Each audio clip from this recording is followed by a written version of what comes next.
नमस्कार, मैं हूं आपके साथ आस्था कौशिक। मैं आपको बताऊंगी कि सीमा और सचिन आखिर कहां गायब हो गए। रोज मीडिया के सामने आने वाले सीमा सचिन कहां और कैसे लापता हुए। नमस्कार, मैं हूं आपके साथ चांदनी धवन और मैं आपको बताऊंगी कि ज्योति मौर्य जैसा एक और मामला कहां से सामने आया है। नमस्कार, मैं हूं आपके साथ मेनका चौधरी और इस बुलेटिन में बताऊंगी कि मुंबई में एक ट्रेन में किस तरह से हुआ सनसनीखेज शूट आउट।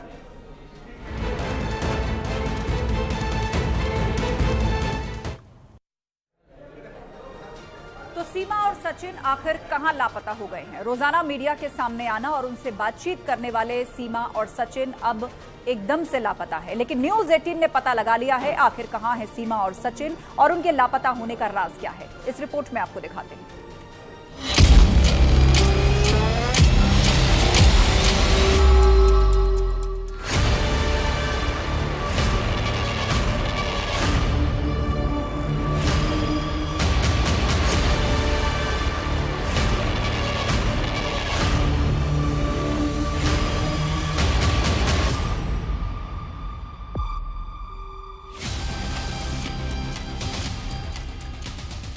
पिछले 5 दिन से सीमा हैदर और सचिन मीणा की कहीं कोई खबर नहीं थी।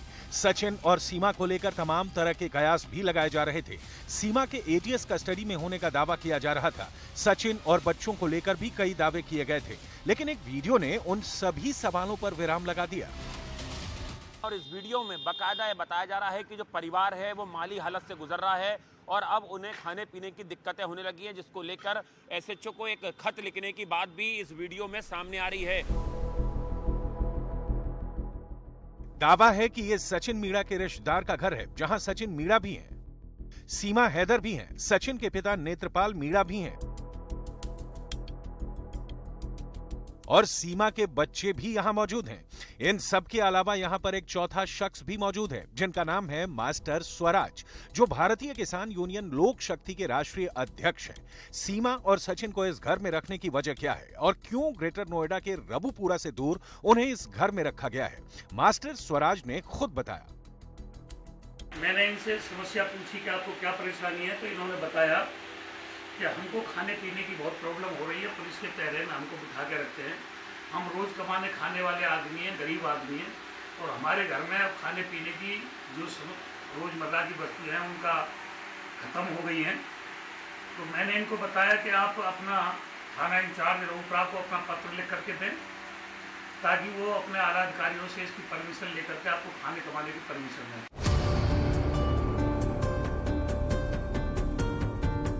दरअसल सीमा की पाकिस्तान से भारत आने के बाद से ही वो लगातार मीडिया में सुर्खियां बनी हुई हैं। सीमा से मिलने के लिए लोग उनके घर के बाहर कतार लगाए खड़े हैं। सीमा से बातचीत के लिए सुबह से लेकर शाम तक लोगों का हुजूम उनके घर के बाहर इकट्ठा रहता है।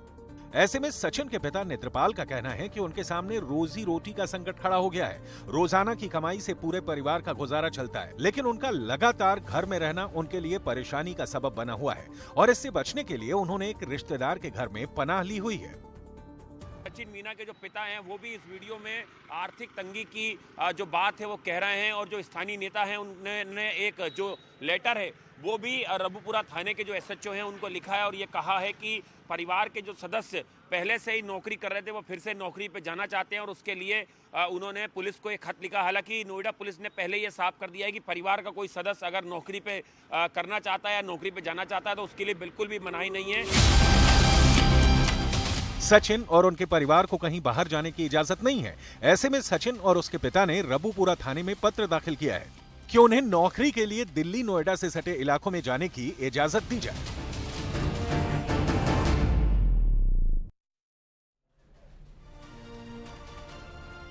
क्या सीमा ढाल बनकर अपने बच्चों को हिंदुस्तान लेकर आई थी? ये सवाल इसलिए क्योंकि जांच एजेंसियों को इस बात का पता चला है कि बहुत जल्दबाजी में सीमा हैदर ने अपने बच्चों के पेपर्स बनवाए। ये रिपोर्ट देखिए। मैं इनकी मोहब्बत में आई थी, ऐसा कुछ भी नहीं था। अगर मैं फ्रॉड होती या गलत होती तो मैं अपने मासूम बच्चे ना ले आती। माँ की नज़र से सिर्फ जासूस नज़र से ना देखें, माँ की नज़र से भी देखें।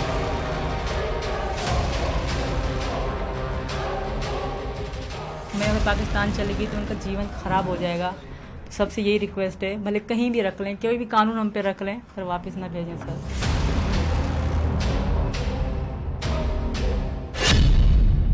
बार बार गुहार लगाती है।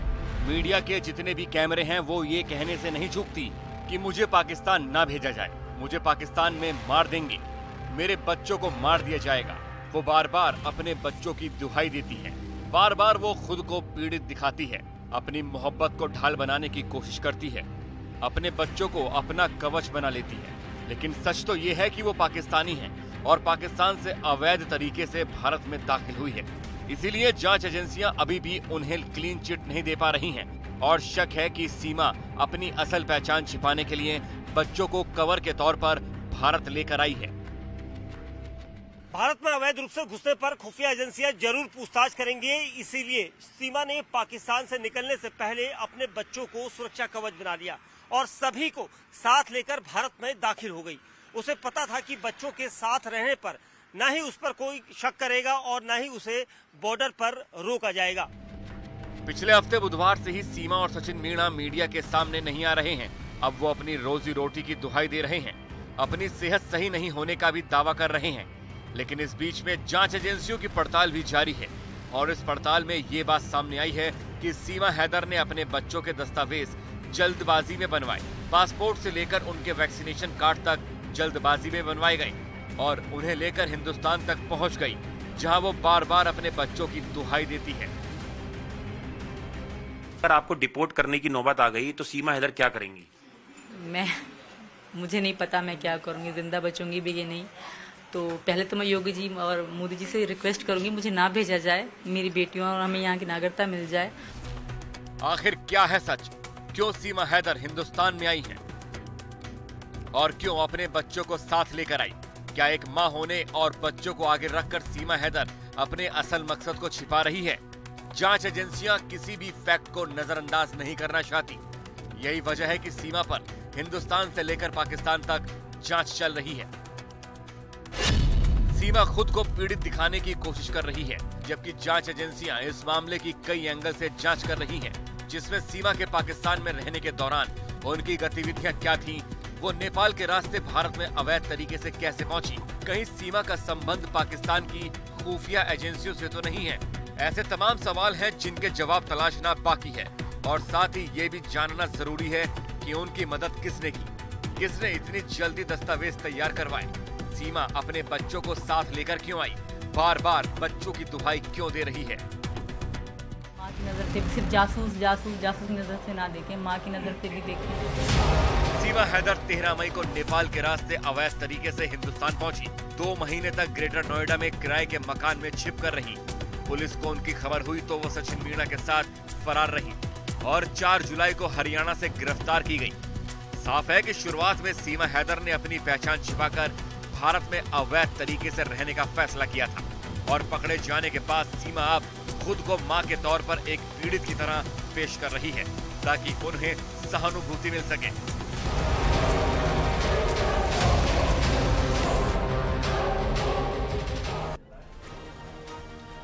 मुंबई में चलती ट्रेन में शूट आउट हुआ। इस मामले में सनसनीखेज खुलासा हुआ है। कांस्टेबल जिसने गोली चलाई वो हाथरस का रहने वाला है। अब सवाल है कि आखिर उसने 4 लोगों की जान क्यों ले ली। देखिए ये रिपोर्ट। मुंबई जयपुर एक्सप्रेस में 4 लोगों की गोली मारकर हत्या कर दी गई। आरपीएफ के कांस्टेबल चेतन सिंह ने गोलियां चलाईं। देखिए ये वीडियो वारदात के दौरान का है। नीचे लाशें पड़ी हैं और हाथ में गन लिए दिखाई दे रहा है। गौर करने वाली बात तो ये है कि चेतन सिंह यूपी के हाथरस का रहने वाला है। उसने पहले एक एएसआई को गोली मारी, फिर 4 यात्रियों पर फायरिंग कर दी। पुलिस ने आरपीएफ के जवान को गिरफ्तार कर लिया है। जो है अम्बेडकर शताब्दी हॉस्पिटल में बोरीवली में जैसे ही ट्रेन पहुंची है उन लोगों को लेकर जाया गया है। वहां पे हमारे रेलवे के अधिकारी भी तुरंत स्पॉट पे पहुंच गए थे और वो अवेलेबल हैं और वो साथ में गए हैं और उन लोगों को जो भी मेडिकल और पुलिस सहायता एक्सटेंड किया जा सकता है वो किया जा रहा है। उनके परिवारजनों को भी कांटेक्ट किया जा रहा है और उनसे उनको जो एक्सग्रेशिया का अमाउंट है वो भी पहुँचा। पालघर से दहिसर के बीच सुबह करीब 5:30 बजे ये फायरिंग की वारदात हुई है। आरोप के मुताबिक आरपीएफ के कांस्टेबल चेतन सिंह ने चलती ट्रेन में गोलीबारी की और इसके बाद वो चेन पुलिंग करके दहिसर में उतर गया था। हालांकि बाद में उसे गिरफ्तार भी कर लिया गया। मरने वाले एएसआई टीकाराम मीणा और कांस्टेबल चेतन सिंह की किसी बात को लेकर बहस हुई थी। बहस के बाद ही चेतन ने टीकाराम पर फायरिंग की। मरने वालों में बाकी 3 मुस्लिम थे जो मुहर्रम के लिए जयपुर गए थे। जयपुर मुंबई सुपरफास्ट एक्सप्रेस का B5 कोच है। इसी कोच के अंदर आरोपी आरपीएफ का जो कांस्टेबल आरोपी चेतन ने अंधाधुंध फायरिंग की थी, अपने सोफिस्टिकेटेड राइफल के साथ फायरिंग की थी, जिसमें 4 लोगों की मौत हो चुकी है, 3 पैसेंजर हैं और एक आरपीएफ का असिस्टेंट सब इंस्पेक्टर यानी कि एएसआई है। पूरी बॉगी को पुलिस ने कॉर्डन ऑफ कर दिया है। कॉर्डन ऑफ करने के बाद बकायदा यहाँ पे आरपीएफ के लोग खड़े हैं और साफ तौर पर ये देखिए विजुअल साफ तौर में दिखेगा कि फायरिंग किस तरीके से हुई है, यानी कि लगातार फायरिंग हो रही थी। जो गेट है जयपुर मुंबई सेंट्रल सुपरफास्ट का जो गेट है वहां पर भी गोलियों को निशान साफ तौर पर देखे जा सकते हैं, यानी कि ऐसी स्थिति बनी होगी जब गोलीबारी शुरू हुई होगी तो जो विक्टिम्स है वो भागने की कोशिश कर रहे होंगे, दरवाजे की तरफ आने की कोशिश कर रहे होंगे, लेकिन आरोपी ने उनका पीछा कर लगातार उन पर फायरिंग करता रहा और फायरिंग करने के बाद बकायदा चैन पुलिंग करके वो उतरने की कोशिश कर रहा था। देखिए अंदर बकायदा पुलिस ने पूरी ट्रेन को सीज कर दिया है। अंदर विटनेस जो सबूत हैं उसके साथ छेड़छाड़ ना हो इसलिए बकायदा पूरी ट्रेन को बंद कर दिया गया है। पूरी ट्रेन जो है इस समय मुंबई सेंट्रल पे खड़ी हुई है क्योंकि जो डेस्टिनेशन था उसका वो मुंबई सेंट्रल था और जितने भी एसी के दरवाजे हैं उन सब पर पुलिस वाले तैनात हैं, सबको बंद कर दिया गया है। अब समझ में आ रहा है कि जो 4 लोग की मौत हुई है उसमें 3 पैसेंजर हैं, एक आरपीएफ का एएसआई है। शुरुआती जांच में ऐसा पता चल रहा है कि एएसआई और पुलिस कांस्टेबल आरोपी के बीच में झगड़े हुए थे, झगड़ा हाथापाई तक पहुंचा। हाथापाई के बाद गुस्से में आरोपी चेतन जो आरपीएफ का कांस्टेबल है उसने अंधाधुंध फायरिंग की, उसमें एक आरपीएफ के एएसआई की मौत हो चुकी है, 3 पैसेंजर की डेथ हो चुकी है। शुरुआती जांच के मुताबिक कांस्टेबल चेतन सिंह मानसिक रूप से बीमार लगता है, जिसके कारण उसने इस वारदात को अंजाम दिया। पुलिस हर एंगल से मामले की जांच कर रही है। वहीं हाथरस से कांस्टेबल चेतन सिंह की पत्नी मुंबई के लिए रवाना हो गई है। शूटआउट ट्रेन की इस वारदात ने सबको हिलाकर रख दिया है। Bureau report, news 18। एसडीएम ज्योति मौर्य का मामला जैसे ही सामने आया हर तरफ उस पर चर्चा शुरू हो गई, लेकिन लगभग ऐसा ही एक मामला अब यूपी के बाराबंकी से सामने आया है। आरोप है कि यहां पर एक पत्नी ने लेखपाल बनने के बाद अपने पति को छोड़ दिया। पूरी रिपोर्ट आपको दिखाते हैं।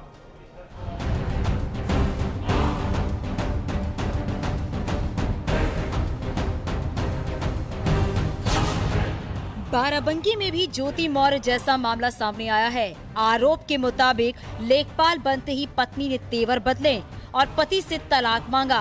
पति का आरोप है कि लेखपाल की नौकरी हासिल करने के बाद पत्नी ने उससे सभी संबंध खत्म कर लिए, जिसके बाद से पत्नी ने पति के खिलाफ कोर्ट में तलाक का केस दाखिल कर दिया। हालांकि जज ने मामले की सुनवाई करते हुए पत्नी के आरोपों को आधारहीन पाते हुए खारिज कर दिया। पीड़ित पति अभी भी पत्नी से साथ रहने के लिए मिन्नतें करने लगा है, लेकिन वो किसी भी कीमत पर वापस आने के लिए तैयार नहीं है। 6-7 मंथ बीते तो फिर गए कि हाल चाल ले आए, तो पहुँचे वहाँ तो हमको वहाँ से भगा दिया गया और बोला गया जाओ अब तुम्हारे साथ नहीं रहना है। तो वहाँ से हम चले आए। उसके कुछ दिन बाद यहाँ कोर्ट पे एप्लीकेशन डाले तलाक के लिए कि हमको रहना नहीं है इनके साथ में। ये सब बताएं कि हमको शराब पीते हैं, मारते पीते, यही सब बोले। यहाँ दरअसल ये पूरा मामला बाराबंकी के गल्लामऊ गांव का है। यहाँ के रहने वाले अमरीश कुमार की शादी 20 फरवरी 2009 को याकुतगंज गांव की रहने वाली दीपिका के साथ हुई थी। शादी के बाद ससुराल में ही दीपिका का ग्रेजुएशन पूरा हुआ। पति के मुताबिक पढ़ने में रुचि को देखते हुए उससे एमए और बीएड कराया। इसके बाद प्रतियोगिता परीक्षाओं की तैयारी के लिए कोचिंग में दाखिला कराया। पति अमरीश दीपिका को कोचिंग लाने और ले जाने के साथ ही अन्य पारिवारिक जिम्मेदारियां निभाता रहा। अमरीश के अनुसार इस कारण उसे आर्थिक दिक्कतों का सामना भी करना पड़ा। इससे निपटने के लिए उसे अपना खेत भी बेचना पड़ा। 2018 में पत्नी दीपिका का चयन लेखपाल के पद पर हो गया। इसके कुछ महीने बाद वो अपनी 8 साल की बच्ची को लेकर मायके चली गई। बाद में उसने पति पर उत्पीड़न का आरोप लगाते हुए तलाक का मुकदमा दाखिल कर दिया। अनिरुद्ध शुक्ला, न्यूज़ 18, बाराबंकी। 2018 में जब वह लेखपाल के पद पर चयनित हो गई, तब 2019 में उसने अमरीश के खिलाफ एक तलाक का मुकदमा प्रस्तुत कर दिया और वो 2019 से लगातार चलता रहा मुकदमा। और उसके बाद न्यायालय ने उसका मुकदमा क्योंकि उसने हमारे मुक्किल अमरीश के खिलाफ क्रूएल्टी के आधार पर प्रस्तुत किया था, और उस मुकदमे को क्रूएल्टी न पाते हुए मुकदमा आधारहीन कहते हुए खारिज कर दिया। वहीं दूसरी ओर दीपिका का कहना है कि उस पर अमरीश और उसके घर वाले काफी अत्याचार करते थे। दीपिका ने बताया कि वो घर का काम करने के साथ ही प्राइवेट विद्यालयों में पढ़ाकर घर का खर्च भी चलाती थी, लेकिन घर वाले इससे भी संतुष्ट नहीं थे। वो आए दिन प्रताड़ित करते थे। दीपिका ने बताया कि इसी से तंग आकर वो मायके चली गई और वहां से पढ़ लिख कर लेखपाल बन गई। अब उन लोगों से छुटकारा पाने के लिए तलाक का मुकदमा दाखिल किया था। अब देखना ये है कि इन दोनों में कौन सच बोल रहा है और कौन झूठ, और अब ये कहानी क्या मोड़ लेती है। अनिरुद्ध शुक्ला, न्यूज़ 18, बाराबंकी।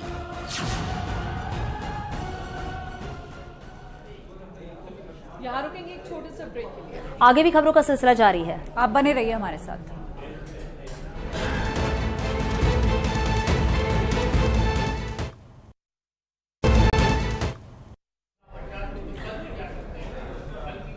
राजधानी देहरादून में इन दिनों लड़कों को प्ले बॉय बनाने का जो गिरोह है वो सक्रिय हो गया है, या फिर ये कहें कि गिरोह जो है वो बेरोजगारों को ठग भी रहा है। क्या है ये पूरा मामला, इस रिपोर्ट में देखिए आप।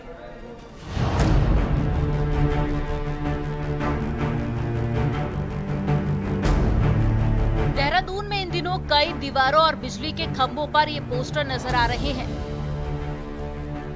जिसमें साफ लिखा हुआ है कि हर दिन सुबह 5 से 10,000 रुपए कमा सकते हैं, जिसकी तफ्तीश की हमारे संवाददाता सतेंद्र वर्तवाल ने और इन पोस्टरों पर लिखे नंबर से बातचीत की। रजिस्ट्रेशन कराना पड़ेगा आपको, मेंबरशिप कार्ड बनता है सर आपका 2,000 रुपए, और फिर आपका जॉब सर सिलेक्शन, हाँ आपको पर डे 10 से 15,000 रुपए सर जॉब मिल जाता है। बातचीत में सामने से एक QR कोड भेजा गया और नौकरी से पहले 2,000 रुपए की डिमांड की गई, जिससे साफ तौर से समझा जा सकता है कि ये पूरा धंधा साइबर फ्रॉड से जुड़ा हुआ है। बढ़ती बेरोजगारी को देखते हुए ऐसे गिरोह नौजवान युवाओं को सुनहरे ख्वाब दिखाकर झांसे में ले रहे हैं। इस पूरी खबर में हम एक ऐसा खुलासा करने जा रहे हैं जिसे सुनकर आप भी चौंक जाएंगे। आपने फोटो वगैरह मांगी थी मेरे से ना? हाँ वो मैंने आपको डिटेल बताई दी थी। मैंने आपसे कहा था रजिस्ट्रेशन कराना पड़ेगा आपको, मेंबरशिप कार्ड बनता है सर आपका 2,000 रुपए, और फिर आपका जॉब सर सिलेक्शन, हाँ आपको पर डे 10 से 15,000 रुपए सर जॉब मिल जाता है। तो सुना आपने, काम क्या करना है। कॉल पर मौजूद व्यक्ति का कहना है कि लड़कियों को सर्विस देनी है, लेकिन ये सिर्फ एक साइबर फ्रॉड से जुड़ा मामला देखने को मिल रहा है। आपका ऑफिस कहाँ पे, ऑफिस वगैरह आना है, क्या करना है? सर आपको शुरू में 2-4 दिन अपने मतलब घर से ही सर्विस अप डाउन करना पड़ेगा, और फिर हम आपको अपना 2-4 दिन बाद आपको इस पर अपने यहाँ पे बुलाएंगे, हम अपने सैलून। अच्छा। डायरेक्ट नहीं बुलाते। अच्छा, तो सैलून कहाँ पे है? और इसी के साथ इस बुलेटिन में बस इतना ही। खबरों का सिलसिला ब्रेक के बाद भी जारी है।